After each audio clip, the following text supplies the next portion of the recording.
Welcome to Market Pulse by Orestes Capital, your daily briefing on the key market moves, sector trends, and investment themes shaping the day.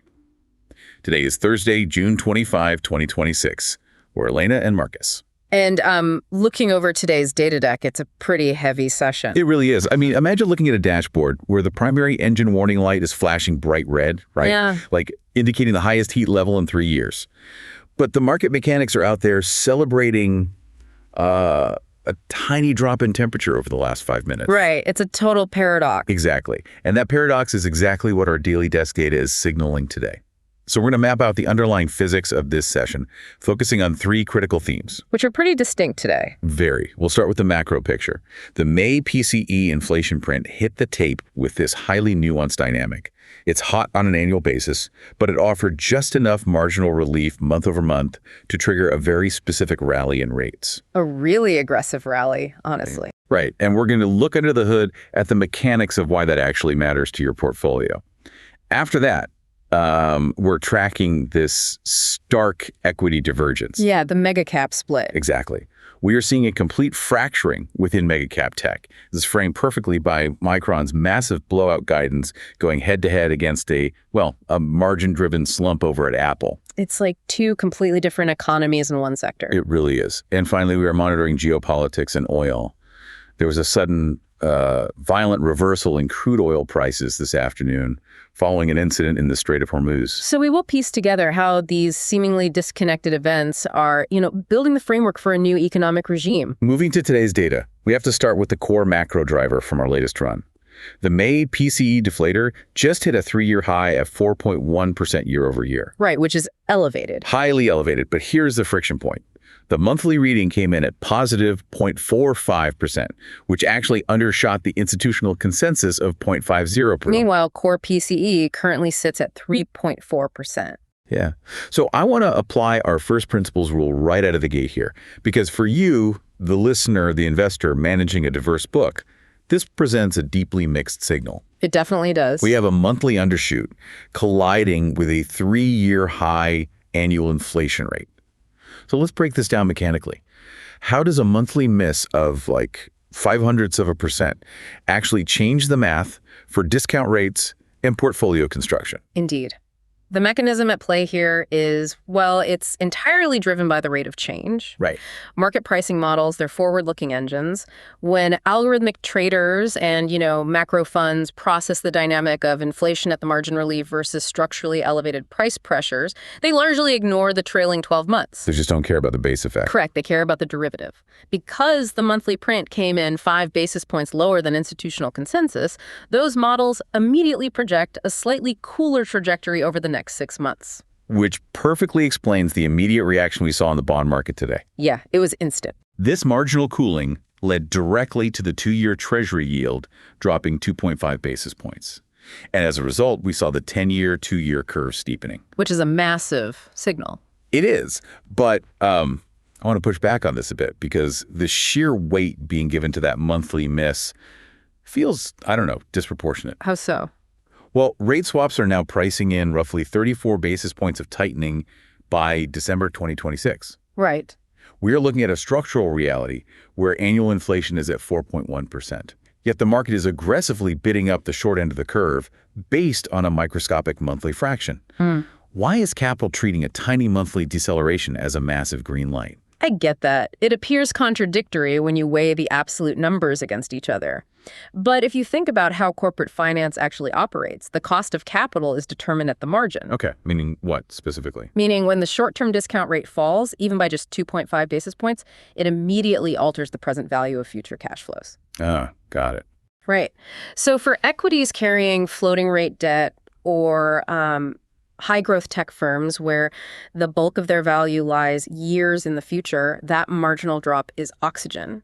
It provides instant valuation relief. So it is less about the fact that inflation is still high and more about the relief that the pressure cooker is finally getting turned down a notch, allowing equity valuations to breathe. Correct. The 34 basis points of tightening expected by December 2026 represents a moderation from what the dealer desks were pricing yesterday. Right, it's relative. Exactly. However, the critical takeaway for your portfolio construction is the structural floor. Core PCE at 3.4% means that while we're getting relief at the margin, the absolute floor for interest rates remains significantly elevated compared to the entire post-2008 era. So you are getting short-term oxygen, but the atmosphere remains incredibly thin. Very thin. This tension domesticates the issue. But if we zoom out, today's proprietary updates are flashing a severe global divergence. A massive divergence. Look at Japan. The Bank of Japan's Tamer is openly calling for rate hikes every few months. He is actively trying to talk the currency up. And it's just not working. Not at all. The USD-JPY pair stubbornly holds near 161.79. It refuses to budge. Because the math doesn't support the talk. Right. And at the same time, we saw China successfully raise a 5 billion euro bond today. Global capital seems to be entirely ignoring central bank rhetoric in favor of cold, hard yield differentials. Understood. I mean, Tamara is attempting to use hawkish forward guidance to defend the yen, but currency markets are driven by mathematical realities, not speeches. Yeah, they want to see the actual yield. Exactly. The yield differential between United States Treasuries and Japanese government bonds remains a massive chasm. If you are an institutional investor, the mechanics of the carry trade are simply too lucrative to abandon. And just borrow in yen, right? You can borrow in yen at rock bottom rates, convert it, and buy higher yielding dollar assets. Until the actual policy rates converge, rhetoric will not break that trade. It's too profitable. On that point, China issuing a 5 billion euro bond at tight pricing levels is a glaring signal. Global capital is actively seeking diversification outside the dollar system. Which confirms there is deep structural demand for emerging market sovereign credit. Yes, demand that operates entirely independent of whatever the Federal Reserve decides to do. Moving to today's data, let us pivot into the equity indices, because the breadth signal from our latest run was massive, and it tells a totally different story than the headline number. It really does. The headline is deceptive today. Totally deceptive. The S&P 500 closed functionally flat, down negative 0.01%. But beneath the surface, the equal weight S&P, the RSP, jumped 0.70%. Which is a huge outperformance for the median stock. Huge. And this directly mirrored the Russell 2000's 0.71% gain. This confirms a broadening market, where the mega-cap tech giants were acting as the primary anchor dragging down the cap-weighted indices. Right, while the median stock actually thrived. Exactly. The mechanics of that breadth expansion tie directly back to our first principles discussion on the PCE data. Oh, because of the rates relief. Indeed. That marginal rates relief provided the precise catalyst for small caps and equal weight constituents to catch a bid. Cash-rich megacaps do not need borrowing relief. Right. They have pristine balance sheets. Exactly. But for the median stock in the index companies that rely on revolving credit facilities and standard debt markets, a slight drop in discount rates disproportionately improves their forward earnings math. But within those megacaps, the divergence is the real story. Specifically, the stark contrast we are seeing across the AI supply chain. This was the standout from today's data deck. Yeah. Micron, ticker MU, surged 15.7% following a blowout earnings report. A massive beat. They are guiding for $50 billion in revenue, but the truly pivotal details that they revealed over $100 billion in long-term, locked-in customer contracts. Which is unheard of for memory chips. It really is. This positive shockwave cascaded through global markets, even lifting the Kospi index overnight as investors aggressively bought into Asian memory suppliers. Right. But on the other side of the spectrum, Apple, ticker AAPL, dropped 6.1% after they announced global price increases on Macs, iPads, and the Vision Pro. This is a violent structural transfer of value within the technology ecosystem. Break that down for us. For decades, memory chips were the definition of a volatile, boom and bust commodity. Micron's disclosure of $100 billion in forward contracts fundamentally short-circuits that historical model. I look at this dynamic, and it looks like a textbook scenario of the arms supplier having total leverage over the combatants. That's exactly what it is. The memory chip makers have all the pricing power right now. They are providing the indispensable raw physical material required to build out these AI data centers. And because that supply is constrained, they can dictate terms. Meanwhile, the device manufacturers are eating a severe margin squeeze.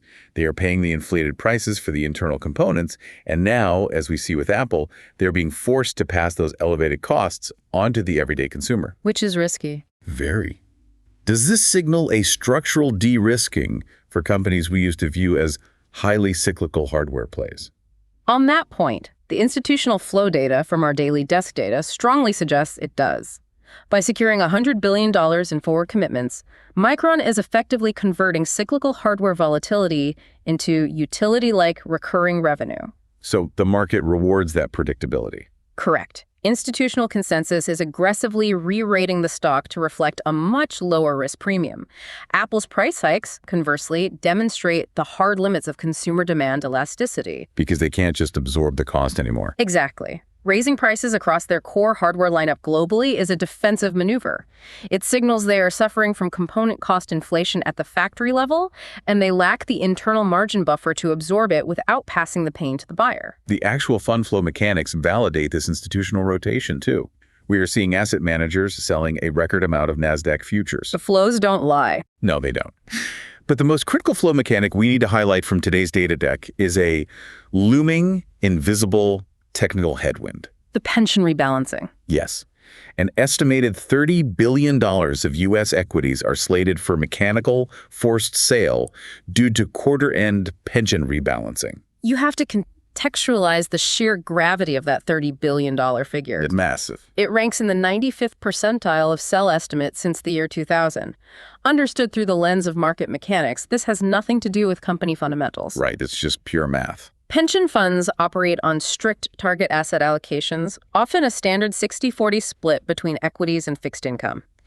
Because equities have appreciated so significantly relative to bonds this quarter, these funds find themselves overweight in stocks. So they have to sell. To adhere to their mandates, they are mathematically forced to sell equities and buy bonds to return to their target weights. This creates a massive price-agnostic supply wall that the market must absorb over the coming days, regardless of earnings or economic data. Before we close the book on equities, there is a massive European outperformer from our daily desk data that warrants attention. Ah, Bayer. Yeah. Bayer, ticker BANG, GYNA, spiked 18.7% today. This single-handedly drove the DAX index higher. It was a huge move. The catalyst was a 7-2 U.S. Supreme Court victory that shielded the company from billions in legacy litigation. This is a classic example of a pure event-driven valuation unlock, isn't it? Indeed. Removing a multi-billion-dollar legal overhang is like taking a heavy weight off a coiled spring. Right. It instantly recalculates the discounted cash flow models for Bayer across every institutional desk. For years, analysts had to price in a binary tail risk bankruptcy premium when valuing the company. And now that's just gone. Exactly. With that existential threat neutralized by the Supreme Court, the stock violently repriced to reflect its actual operational cash flows. Moving to today's data, let us shift the focus entirely to commodities and hard assets, where the physical constraints of the world are really colliding with market pricing. The energy complex was wild today. We witnessed a violent intraday pivot.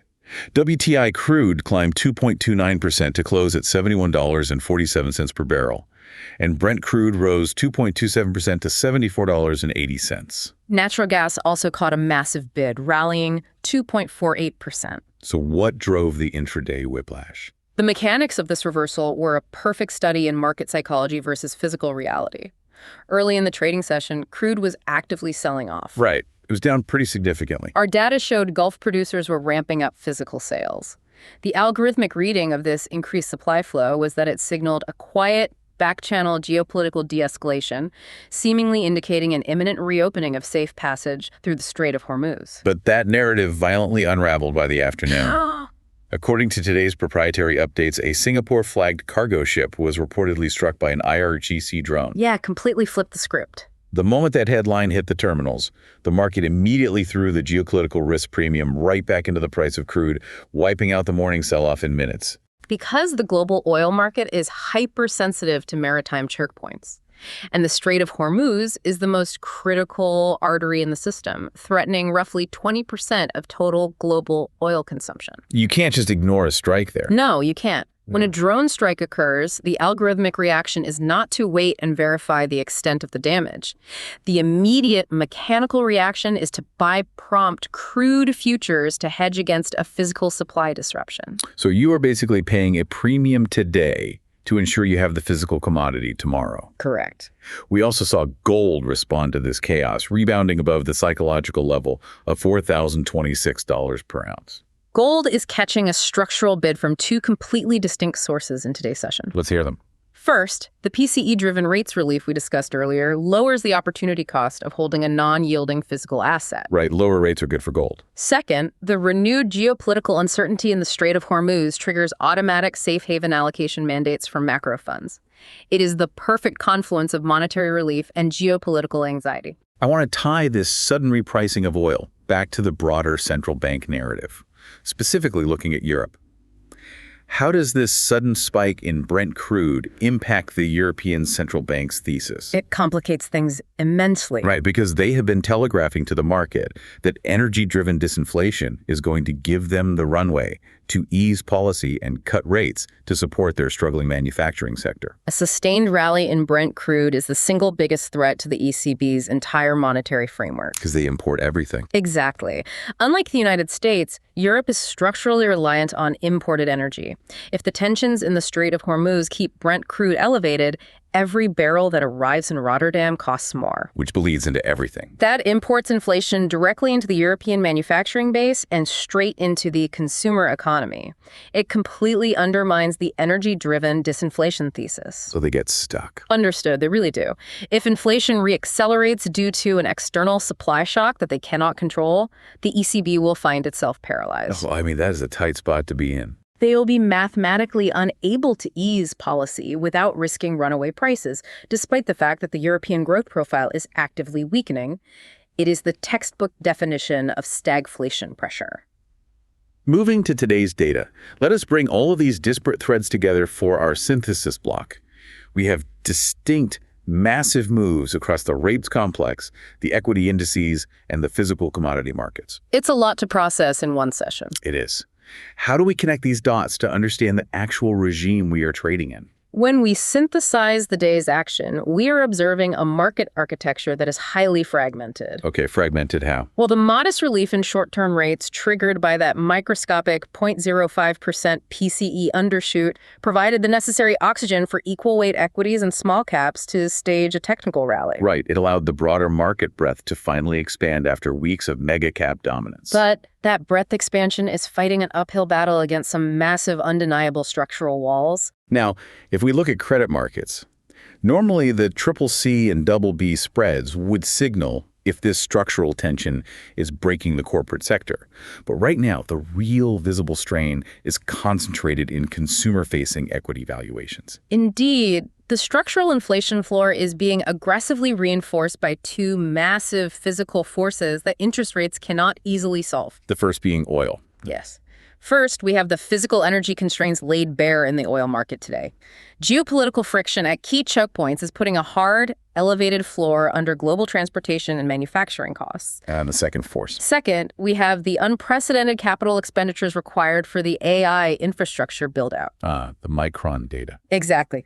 Micron's $100 billion in contract disclosures is hard proof that the hyperscalers are spending hundreds of billions of dollars on physical compute power. Which is a massive drain on resources. That level of capital expenditure is inherently inflationary. It aggressively consumes raw materials, power generation, and specialized labor. So the market is currently pricing in a highly fragile, stagnation-light regime.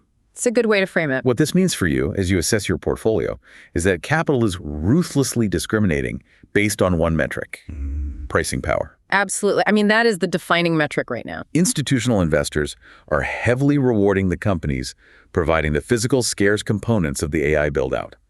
They possess undeniable pricing power. Correct. Conversely, the market is severely punishing consumer-facing hardware companies that lack that leverage and are facing severe margin compression as they hit the ceiling of what the consumer can afford. On that point, it creates a deeply bifurcated market. You have a utility-like re-rating happening in the semiconductor space, while traditional consumer technology is being repriced as a cyclical risk. Which leaves you with a final provocative thought to ponder as you review your portfolio positioning tonight. It's a big question. If hyperscaler capital expenditures continue to drain hundreds of billions in market liquidity to fund this AI arms race, and everyday consumers face a renewed, unavoidable energy tax from resilient $70 plus crude oil, how long can this equal weight market breadth actually hold up before the underlying economic gravity takes over? It's a structural tension between scarce capital and physical constraints. And that tension will likely define the next quarter of trading. Without a doubt. Let us run through a rapid-fire recap of today's core takeaways. Marginal PCE relief sparked a bid in small caps, and the equal weight index. Micron's massive guidance exposed the extreme pricing power concentrated within the AI supply chain. And the sudden Strait of Hormuz tensions have re-anchored the geopolitical floor on crude oil. Thank you for listening to Market Pulse by Orestes Capital. We're Elena and Marcus. We'll be back tomorrow with the latest market color.